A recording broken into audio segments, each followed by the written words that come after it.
નમસ્કાર મારા વાલા વિદ્યાર્થી મિત્રો, સ્વાગત છે તમારું। આજે વાત કરીશું ધોરણ 5માં મિત્રો આપણી પ્રથમ વાર્ષિક પરીક્ષા જે પર્યાવરણ વિષયની તારીખ 10/10/2025ને ગુરુવારના રોજ જે પેપર લેવામાં આવનાર છે તેના પેપરનું આપણે આ વિડીયોમાં સચોટ સાચું અને સંપૂર્ણ સોલ્યુશન કરીએ તેના પહેલાં તમે ખાસ કરીને ચેનલમાં નવા છો તો મારા વાલા વિદ્યાર્થી મિત્રો ચેનલને અવશ્ય સબસ્ક્રાઈબ કરી વિડીયોને લાઇક અને શેર કરવાનું ન ભૂલતા। વિદ્યાર્થી મિત્રો, પ્રથમ સત્રાંત પરીક્ષા આસપાસ પર્યાવરણ વિષયનું જે પેપર 10/10/2025ના રોજ જે આવશે તે તમારે 40 ગુણનું પેપર હશે અને 2 કલાકની અંદર આ પેપર તમારી શાળામાં પૂર્ણ કરવાનું રહેશે। વિદ્યાર્થી મિત્રો, પ્રશ્ન નંબર 1 આપેલ છે। આપેલ વિકલ્પમાંથી યોગ્ય વિકલ્પ પસંદ કરીને લખવાનું છે, જેની અંદર મિત્રો પ્રશ્ન 1 છે કે કેરીના પાપડ બનાવવા નીચેનામાંથી કઈ વસ્તુ વપરાતી નથી। તો અહીંયા તમે જોઈ શકો છો કે કેરીનું પાપડ બનાવવા માટે આપણે મરચું જરૂર પડતી નથી। બીજું છે ખાદ્ય પદાર્થના પેકેટ પર લખેલી વિગતો પૈકી કઈ વિગત પરથી તે ખાવાલાયક છે કે નહીં તેનો ખ્યાલ આવે છે। તો બનાવટ અને સમાપ્તિ તારીખ પરથી। ત્રીજો પ્રશ્ન છે, જો આપણને સમતોલ આહાર ન મળે તો નીચેનામાંથી કઈ અસર જોવા મળશે। તો અહીંયા મિત્રો આપેલ તમામ અસર જોવા મળે છે। શરીર નબળું પડે, વારંવાર બીમાર થવું, શરીર જાડું અને બેડોળ થવું। 4 ગ્લુકોઝનો સ્વાદ નીચેનામાંથી કેવો હોય છે। તો મિત્રો ગ્લુકોઝનો સ્વાદ છે એ ગળ્યો હોય છે। પ્રશ્ન 2 છે, નીચે આપેલા વિધાનો ખરા છે કે ખોટા તે લખવાના છે, જેમાં 1 ઉંદરને ખેડૂતનો મિત્ર કહેવામાં આવે છે। તો આ વિધાન ખોટું છે, સાપને કહેવામાં આવે છે। વાંદરાને ખેલ તમાશા માટે ઉપયોગમાં લેવામાં આવે છે, સાચું વિધાન છે। 3 પક્ષીઓ બીજના ફેલાવામાં મદદ કરે છે, તો આ વિધાન પણ સાચું છે। પ્રશ્ન મિત્રો 3નો અ છે, નીચેના પ્રશ્નોના 2-3 વાક્યોમાં જવાબ લખવાના છે, જેમાં 1 નીચે આપેલ વિગત સામે તે બીજના ફેલાવા માટે જવાબદાર છે કે બીજના ઉગવા માટે જે જરૂરી છે તે જણાવો। જેમ કે સૂર્યપ્રકાશ, તો કે બીજના ઉગવા માટે જરૂરી છે। પક્ષીઓ તો બીજના ફેલાવા માટે જવાબદાર છે। પ્રાણીઓ બીજના ફેલાવા માટે। જમીન તો બીજના ઉગવા માટે જરૂરી છે। મિત્રો બીજો પ્રશ્ન છે, નીચેના દરેકનું એક ઉદાહરણ આપવાનું છે, જેમ કે લીસા બીજ તો ભીંડાનું બીજ, ખરબચડા બીજ તો ગોટલું, ગોળ બીજ તો વટાણા અને ચપટા બીજ તો તલ। પ્રશ્ન 4નો અ છે, નીચે આપેલા પ્રશ્નોના 2-3 વાક્યમાં જવાબ આપવાના છે, જેમાં તમે જોઈ શકો છો પ્રશ્ન 1 છે કે સંગ્રહાલયોમાં કઈ કઈ વસ્તુનો સંગ્રહ કરવામાં આવે છે। તો મિત્રો જો સંગ્રહાલયોમાં અંબાડી, તાંબા પિત્તળના જૂના વાસણો, જૂના કલાત્મક ઘડા, તલવારો, હાથી દાંતના ઘરેણાં, રાજાનું સિંહાસન વગેરે વસ્તુનું સંગ્રહ કરવામાં આવે છે। બીજો પ્રશ્ન છે, કિલ્લાની દિવાલમાં ગઢ શા માટે બનાવવામાં આવે છે। તો મિત્રો ગઢ પરથી કિલ્લાની બહારનું દૂર સુધીનું દ્રશ્ય જોઈ શકાતું હોવાથી કિલ્લાની સુરક્ષા કરી શકાય છે, માટે કિલ્લાની દિવાલમાં ગઢ બનાવવામાં આવ્યો હોય છે। બ છે, નીચે આપેલા પ્રશ્નના 2-3 વાક્યમાં જવાબ આપવાના છે, જેની અંદર મિત્રો પહેલો પ્રશ્ન છે કે ભાઈ તમારા દાદા દાદીના સમયમાં લોકો ઘર વપરાશનું પાણી કેવી રીતે મેળવતા હતા। તો આપણે જવાબ આપી શકીએ કે મારા દાદા દાદી મારી ઉંમરના હતા ત્યારે તેઓ ઘરના વપરાશનું પાણી કૂવામાંથી ડોલ વડે ખેંચીને મેળવતા હતા। બીજો પ્રશ્ન છે, પહેલાંના સમયમાં મુસાફરો માટે પાણીનું શું વ્યવસ્થા કરવામાં આવતી હતી। તો મિત્રો પહેલાંના સમયની અંદર મુસાફરો માટે જે માર્ગ પર પરબ દ્વારા પાણીની વ્યવસ્થા કરવામાં આવતી હતી। 3 અગાઉના સમયમાં વાવ, તળાવ જેવા જળાશયોની આજુબાજુ પગથિયાવાળા ઘાટ, શણગારેલી પરસાળ, ઓરડાઓ વગેરે શા માટે બનાવવામાં આવતા હતા। તો મિત્રો વાવ, તળાવ જેવા જળાશયોની ચારે આજુબાજુ લોકો ભેગા થતા અને સામાજિક પ્રવૃત્તિઓ કરતા। આ ઉપરાંત શણગારેલી પરસાળ જેવા સ્થળો પર મેળા, તહેવારો અને સમારોહો ઉજવવામાં આવતા માટે અગાઉના સમયમાં વાવ, તળાવ જેવા જળાશયોની આજુબાજુ પગથિયાવાળા ઘાટ, શણગારેલી પરસાળ, ઓરડાઓ વગેરે બનાવવામાં આવતા હતા। પ્રશ્ન 5 મિત્રો વિકલ્પ શોધીને લખવાનો છે, જેમાં 1 કે નીચેનામાંથી કઈ વસ્તુ પાણી પર તરશે। તો બરફ।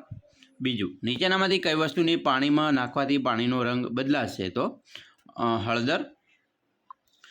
એના પછી ત્રીજું, રાત્રિ સમયે આકાશમાં નીચેનામાંથી શું જોવા મળે છે। તો તારા। 4 અવકાશયાનમાંથી જોતા પૃથ્વી પરના દરિયા મહાસાગરો કયા રંગના દેખાશે। તો વાદળી।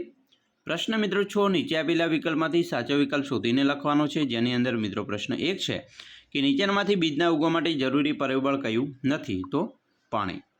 2 લીંબુને પાણીમાં તરતું કરવા માટે તમે નીચેનામાંથી શું ઉમેરશો। તો મીઠું। 3 ખાંડને ઝડપથી પાણીમાં ઓગળવા માટે તમે નીચેનામાંથી કઈ ક્રિયા કરશો। તો તેને ગરમ કરશો। 4 અવકાશયાનમાં સુનીતાને નીચેનામાંથી કયો અનુભવ થયો નહીં હોય। તો સરળતાથી મિત્રો એક જગ્યાએ બેસી શકતા એ અનુભવ નહીં થયો હોય। પ્રશ્ન 7ની વાત કરીએ તો નીચે આપેલા પ્રશ્નોના એક વાક્યમાં ઉત્તર આપવાના છે, જેમાં વિદ્યાર્થી મિત્રો પ્રશ્ન 1 છે કે માછલીઓ શાના દ્વારા ચેતવણી આપે છે? તો માછલીઓ છે એ વિદ્યુત સંકેતો દ્વારા ચેતવણી આપતી હોય છે. બીજો પ્રશ્ન, મનુષ્યો કૂતરાની સૂંઘવાની આવડતનો કઈ ખાસ રીતે ઉપયોગ કરે છે? તો મનુષ્યો ગુનેગારને પકડવામાં, બોમ્બની શોધખોળમાં અને ખોવાયેલ સામાનને શોધવામાં કૂતરાની સૂંઘવાની આવડતનો ઉપયોગ કરે છે. 3. કયા કયા પ્રાણીઓ લાંબી ગાઢ નિંદ્રામાં જતા રહે છે? તો ગરોળી અને દેડકા જેવા પ્રાણીઓ લાંબી ગાઢ નિંદ્રામાં જતા રહે છે. 4. ભારતમાં આવેલા કોઈપણ 4 રાષ્ટ્રીય ઉદ્યાનો અને અભયારણ્યોના નામ લખો. તો ભારતમાં આવેલા રાષ્ટ્રીય ઉદ્યાનમાં ગીર રાષ્ટ્રીય ઉદ્યાન, કાળિયા રાષ્ટ્રીય ઉદ્યાન, દરિયાઈ રાષ્ટ્રીય ઉદ્યાન અને વાંસદા રાષ્ટ્રીય ઉદ્યાન. ભારતમાં આવેલા અભયારણ્યોની વાત કરીએ તો નળ સરોવર પક્ષી અભયારણ્ય, રાજસ્થાનમાં થરનું રણ, અસમમાં કાજીરંગા, કર્ણાટકમાં બાંદીપુર. 5. પર્વતારોહણ દરમિયાન શરીરમાં શક્તિ અને ગરમી માટે કયો ખોરાક લેવો જોઈએ? તો મિત્રો વિટામિન સી, લોહ તત્વની ગોળીઓ, ગરમ ચોકલેટી, દૂધ, ગ્લુકોઝ, ગોળ, ચણા વગેરે લેવામાં આવે છે.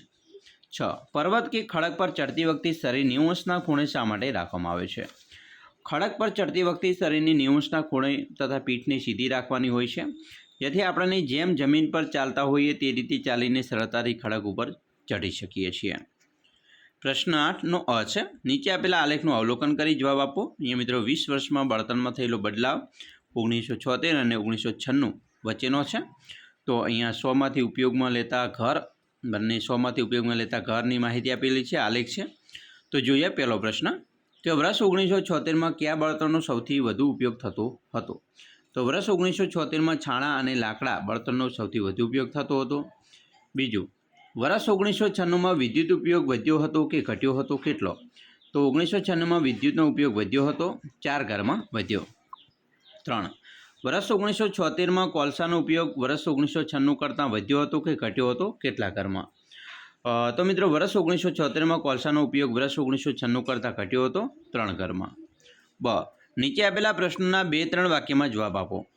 જેમાં 1. વાહનોની સંખ્યા વધવાથી કેવી કેવી મુશ્કેલીઓ પડશે?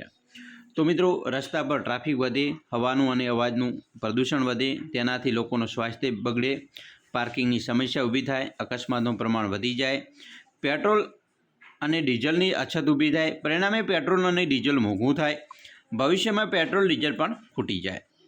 પ્રશ્ન 9. નીચે આપેલા પ્રશ્નોના 4-5 વાક્યમાં જવાબ આપવાના છે. જેમાં 1. સારા સ્વાસ્થ્ય માટે ભોજનમાં તમે બહારનો તળેલો ખોરાક લેશો કે ઘરમાં બનાવેલો ખોરાક, શા માટે? તો અહીંયા મિત્રો આપણો જવાબ બનશે કે સારા સ્વાસ્થ્ય માટે હું ઘરમાં બનાવેલો ખોરાક પસંદ કરું છું. ઘરમાં બનાવેલ ખોરાક તાજો અને પોષણમય સામગ્રીનો ઉપયોગ કરી બનાવેલો હોય છે, જે આરોગ્ય માટે ફાયદાકારક હોય છે. જ્યારે બહારનો તળેલો ખોરાક સામાન્યતઃ વધારે તેલ, ક્લોરીઝ અને સંરક્ષણ પદાર્થો ધરાવે છે, જે સ્વાસ્થ્ય માટે હાનિકારક હોઈ શકે છે. માટે હું સારા સ્વાસ્થ્ય માટે ભોજનમાં ઘરમાં બનાવેલ ખોરાક લઈશ. બીજો પ્રશ્ન, તમારા ઘરમાં મચ્છરથી બચવા માટે કયા કયા પગલાં લેવામાં આવે છે?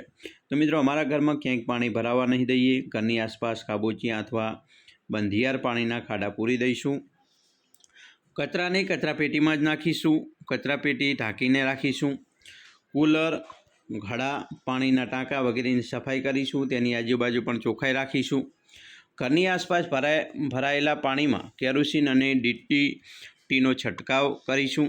અથવા લોહીમાં, મિત્રો બીજો પ્રશ્ન છે કે ભાઈ લોહીમાં હિમોગ્લોબિનનું પ્રમાણ જાળવી રાખવા માટે આપણે શું શું ખાવું જોઈએ? તો લોહીમાં હિમોગ્લોબિનનું પ્રમાણ જાળવી રાખવા માટે આપણે મિત્રો 2 પીસ ખજૂરને રાત્રે 1 કપ દૂધમાં પલાળીને રાખી સવારે ખાલી પેટે એ દૂધ ખજૂર ખાવું ફાયદાકારક છે. કેળા અને મધુ દિવસમાં 2 વાર ખાવા તથા મેથી, બ્રોકોલી વગેરે જેવી લીલી શાકભાજી કે તેનો જ્યુસ પણ પીવો જોઈએ. તો વિદ્યાર્થી મિત્રો આવી રીતે તમે પણ મિત્રો લખી શકો છો. તમારી પરીક્ષા માટે તમને બેસ્ટ ઓફ લક. તમે પણ આ રીતે તૈયારી કરી શકો છો. અમે આશા રાખીએ છીએ તમને આપણો આ વિડીયો ખૂબ જ ઉપયોગી નીવડશે. અને ખાસ વિદ્યાર્થી મિત્રો વિડીયો ગમે હોય તો લાઇક, શેર અને સબસ્ક્રાઈબ કરવાનું પણ ન ભૂલતા.